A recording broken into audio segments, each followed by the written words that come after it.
Hello guys! For today's video, magluluto tayo ng chicharong baboy. Let's start!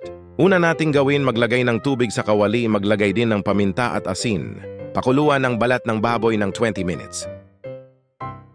After 20 minutes, hangwin ito at palamigin.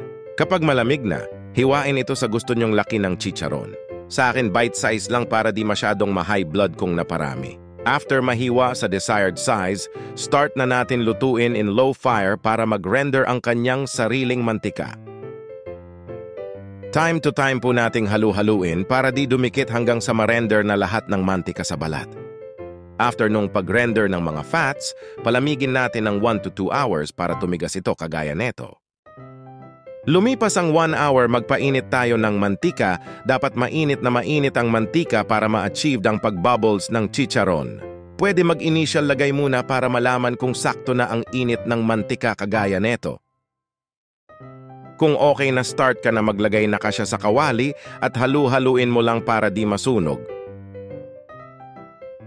Pag nag-expand na siya at na-meet muna ang kulay puti na bubbles, malapit ka na sa katotohanan. Halu-haluin lang ang chicharon hanggang ma-achieved mo ang gusto mong kulay.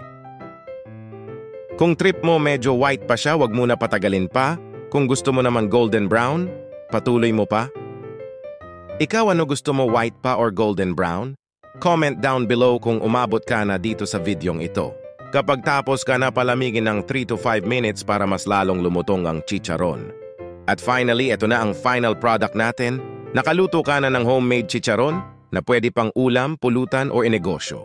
Serve na yan! Huwag kalimutang i-like ang video natin at mag-subscribe. Peace!